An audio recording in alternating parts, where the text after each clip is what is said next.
আসসালামু আলাইকুম।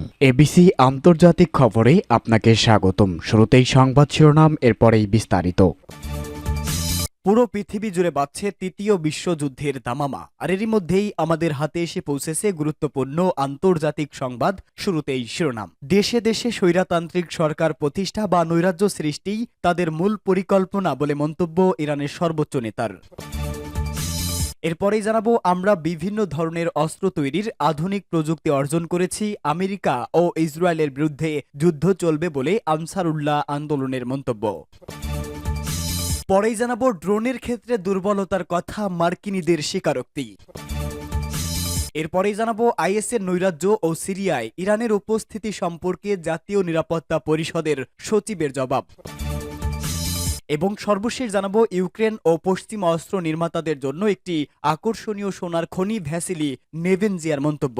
এতক্ষণ শুনছিলেন সংবাদ শিরোনাম, এবারে বিস্তারিত। তবে তার আগে প্রতিদিনের আপডেট আন্তর্জাতিক সংবাদ সবার আগে পেতে ভিডিওটিতে একটি লাইক দিয়ে চ্যানেলটি সাবস্ক্রাইব করার অনুরোধ রইল। দেশের দেশে স্বৈরতান্ত্রিক সরকার প্রতিষ্ঠা বা নৈরাজ্য সৃষ্টি আমেরিকার পরিকল্পনা, ইরানের সর্বোচ্চ নেতার মন্তব্য। ইসলামী ইরানের সর্বোচ্চ নেতা ইমাম খামেনি হযরত ফাতিমা জহরাকে সত্যের পথে জাগরণ, দৃঢ়তা, সাহসিকতা, সত্যকামিতা, যুক্তি ও প্রমাণের শক্তির ক্ষেত্রসহ নানা ক্ষেত্রে মানব জাতির জন্য পূর্ণাঙ্গ আদর্শ হিসাবে উল্লেখ করে বলেছেন, দেশে দেশে কর্তৃত্ব প্রতিষ্ঠায় স্বৈরতান্ত্রিক সরকার প্রতিষ্ঠা অথবা নৈরাজ্য ও দাঙ্গা হাঙ্গামা বাঁধানোই হল মার্কিন পরিকল্পনা। তিনি গতকাল হযরত ফাতেমা আলাইহিসসালামের জন্মবার্ষিকীর এক সমাবেশে এই মন্তব্য করেছেন। মহানবী হযরত মুহাম্মদ সাল্লাল্লাহু আলাইহি ওয়াসাল্লাম এর পবিত্র আহলে বায়তের মহাত্মা বর্ণনাকারী এ সংক্রান্ত কবি এবং বিভিন্ন পেশাজীবী সহ সর্বস্তরের হাজার হাজার জনগণের এক সমাবেশে বক্তব্য রাখতে গিয়ে তিনি বলেন, শত্রুরা সমাজের আতঙ্ক, মতভেদ ও হতাশা সৃষ্টির চেষ্টা করছে, আর শয়তানের অনুসারীদের অবশিষ্টই হল অতিরঞ্জন ও মিথ্যাচার, এবং তা মোকাবেলার পথ হল সুস্পষ্ট বা বোধগম্য করার জিহাদ, সত্য তুলে ধরা ও গ্রহণযোগ্য যুক্তি উপস্থাপন। ইরানের সর্বোচ্চ নেতা হামাস ও হিজবুল্লাহকে নির্মূল করার লক্ষ্যগুলোর কোনো একটি ইসরায়েলি চক্রান্ত সফল হবে না হওয়ার কথা তুলে ধরে বলেছেন, এই অঞ্চলের আত্মমর্যাদা সম্পন্ন জাতিগুলো মহান আল্লাহর অনুগ্রহে অভিশপ্ত ঘৃণ ইসরায়েলি শাসক গোষ্ঠীকে নির্মূল করবে এবং এই অঞ্চলের ভবিষ্যৎ ও অবস্থানকে আগের চেয়েও উন্নত করবে। ইরানের সর্বোচ্চ নেতা সিরিয়া ইস্যু সহ আঞ্চলিক বিষয়ে কয়েকটি বক্তব্য তুলে ধরতে গিয়ে বলেন, দাঙ্গাবাজ একটি গোষ্ঠী কয়েকটি বিদেশি সরকারের মদদে তাদের নীল নকশা ও পরিকল্পনার আলোকে সিরিয়ার অভ্যন্তরীণ দুর্বলতার অপব্যবহার করতে সক্ষম হয়েছে এবং দেশটিকে নৈরাজ্যের দিকে টেনে নিয়ে যাচ্ছে। আধিপত্যকামী শক্তির সঙ্গে আপোষকামী ব্যক্তি ভিত্তিক স্বৈরতান্ত্রিক সরকার চাপিয়ে দেওয়ারও সম্ভব না হলে দেশগুলোকে দাঙ্গামা, হাঙ্গামা ও নৈরাজ্য সৃষ্টির দ্বিমুখী মার্কিন চক্রান্তের কথা পুনরায় স্মরণ করিয়ে দিয়ে আয়াতুল্লাহ উজ্জামা খামেনি আরও বলেন, সিরিয়াকে নিয়ে তাদের চক্রান্তে যেখানে দাঙ্গামা, হাঙ্গামা ও নৈরাজ্য সৃষ্টি হয়েছে এবং এখন মার্কিন সরকার ইহুদিবাদী ইসরায়েল ও এর সহযোগী মহলগুলো বিজয়ের অনুভূতি নিয়ে শয়তানের সহযোগীদের মতোই অতিরঞ্জন ও কল্পনা বিলাসের শিকার হয়েছে। তিনি আরও বলেন, ইরানে যারাই দাঙ্গা হাঙ্গামা সৃষ্টি করবে তাদের মদত দিব বলে একজন মার্কিন কর্মকর্তা সম্প্রতি যে বক্তব্য রেখেছে তাকে শত্রুদের বাঘাড়ম্বর বা অতিরঞ্জনের দৃষ্টান্ত হিসাবে উল্লেখ করে তিনি বলেন, আহাম্মকগুলো কাবাবের গন্ধ স্বপ্নে দেখছে, কিন্তু ইরানি জাতি মার্কিন সরকারের অনুচর বৃত্তি মেনে নেওয়া যে কোনো ব্যক্তিকে পদদলন করবে।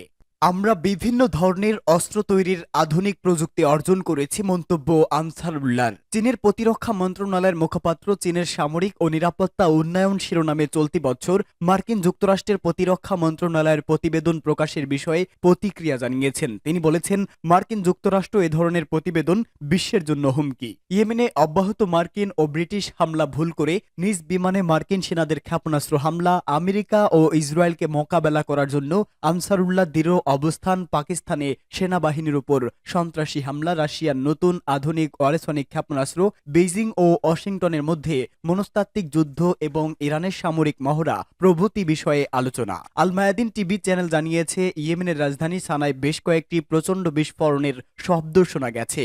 এই টিভি চ্যানেলের প্রতিবেদক আরও যোগ করেছেন যে সানার আকাশে যুদ্ধ বিমান ওড়ার শব্দও শোনা গেছে। এছাড়াও ইয়েমেনের আল মাসিরা চ্যানেল আজ সকালে ওই দেশটির পশ্চিমা হুদেইদা প্রদেশের আল হিয়াস শহরের মাউন্ট আল জাদিয়া মার্কিন যুক্তরাষ্ট্র এবং ব্রিটেনের নতুন করে হামলার কথা জানিয়েছে। ইউএস সেন্ট্রাল কমান্ড এক বিবৃতিতে ঘোষণা করেছে যে লোহিত সাগরের উপর ভুল করে আমেরিকার একটি যুদ্ধ বিমানকে ভূপাতিত করা হয়েছে। মার্কিন সামরিক বাহিনীর সেন্ট্রাল কমান্ড জানিয়েছে FA-18 হর্নেট মডেলের বিমানটি ভুলবশত গাইডেড মিসাইল ক্রুজ USS গেটিসবার্গের হামলায় আক্রান্ত হয়। আনসারুল্লাহ আন্দোলনের রাজনৈতিক কার্যালয়ের একজন সদস্য ঘোষণা করেছে যে ইসরায়েল ও মার্কিন সরকারের সাথে আমাদের প্রকাশ্যে যুদ্ধ আরও জোরে সরে চলবে। ইসনার মতে ইয়েমেনের আনসারুল্লাহ আন্দোলনের রাজনৈতিক ব্যুরোর সদস্য হাজাম আল আসাদ বলেছে, আমরা বিভিন্ন ধরনের অস্ত্র তৈরির জন্য আধুনিক প্রযুক্তি অর্জন করেছি এবং আমরা সেগুলো প্রকাশ করব। আনসারুল্লাহ আন্দোলনের রাজনৈতিক ব্যুরোর এই সদস্য বলেছেন, সানা ক্ষেপণাস্ত্র ও ড্রোন হামলা অব্যাহত রাখবে এবং ইয়েমেন যে হামলা চালাচ্ছে তা আমেরিকা ও ইসরায়েল সরকারের উপর নেতিবাচক প্রভাব ফেলবে। ড্রোনের ক্ষেত্রে দুর্বলতার কথা মার্কিনীদের স্বীকারোক্তি। একটি মার্কিন মিডিয়া দেশের সামরিক ঘাঁটিতে অজ্ঞাত ড্রোনের উপস্থিতির বিতর্কের কথা উল্লেখ করে মার্কিন যুক্তরাষ্ট্রকে ড্রোনের ক্ষেত্রে দুর্বল হিসেবে মূল্যায়ন করেছে। আমেরিকান টেলিভিশন চ্যানেল CNN এর ওয়েবসাইট একটি বিশ্লেষণে লিখেছে, অজ্ঞাত পরিচয় ড্রোনগুলো এখনও আমেরিকান সামরিক ঘাঁটির উপর দিয়ে উঠছে এবং সামরিক বাহিনী জানে না কিভাবে ওগুলোকে বন্ধ করা যায়। CNN ওয়েবসাইটটি এই প্রসঙ্গে লিখেছে, সামরিক ঘাঁটির উপর ড্রোনের উপস্থিতি মার্কিন যুক্তরাষ্ট্রের জাতীয় নিরাপত্তা ব্যবস্থাকে বিপন্ন করতে পারে, তাই এমন হুমকি মোকাবেলায় একটি সুস্পষ্ট নীতির অভাব উদ্যোগকে আরও বাড়িয়ে তুলেছে। অবসরপ্রাপ্ত আমেরিকান মহাকাশ কর্মকর্তাদের একজন জেনারেল গ্লেন ভ্যান হার্ক CNN এর সঙ্গে একটি সাক্ষাৎকারে অজ্ঞাত ড্রোনের উপস্থিতির ঘটনার পাশাপাশি গত বছরগুলোতে আমেরিকান আকাশে চীনা বেলুনগুলোর উড্ডয়ন উল্লেখ করে বলেছেন, এই যে হুমকি মোকাবেলা করার লক্ষ্যে কোনো সমন্বয় কেন্দ্র নেই এবং শুধুমাত্র প্রাসঙ্গিক সংস্থা একে অপরকে অভিযুক্তই করছে। CNN মার্কিন জাতীয় নিরাপত্তা পরিষদের কৌশলগত পরিকল্পনার সাবেক পরিচালক জেনারেল রুপ স্পার্লিংকেও উদ্ধৃত করে লিখেছে, অজ্ঞাত ড্রোনের উপস্থিতির সমস্যাটি এমন একটি সমস্যা যা গত এক দশক ধরে বিদ্যমান এবং এখনও এর কোনো সমাধান হয়নি। মার্কিন এই মিডিয়া আমেরিকান জাতীয় নিরাপত্তার জন্য অজ্ঞাত ড্রোনের উপস্থিতির ফলাফল সম্পর্কে উল্লেখ করে বলেছেন, এই ড্রোনগুলো তথ্য সংগ্রহ করতে বা সামরিক ঘাঁটির প্রতিরক্ষা ব্যবস্থা পরীক্ষা করতে ব্যবহার করা হতে পারে। আইএসের নৈরাজ্য ও সিরিয়ায় ইরানের উপস্থিতি সম্পর্কে জাতীয় নিরাপত্তা পরিষদের সচিবের জবাব। ইসলামী প্রজাতন্ত্র ইরানের জাতীয় নিরাপত্তা পরিষদের সচিব ডক্টর আলী আকবর আহমদিয়ান সর্বোচ্চ নেতা আয়াতুল্লাহ উজামা খামেনির কর্ম ও কীর্তি সংরক্ষণ ও প্রচার সংস্থার ওয়েবসাইট খামেনি.ir কে একটি সাক্ষাৎকার দিয়েছেন।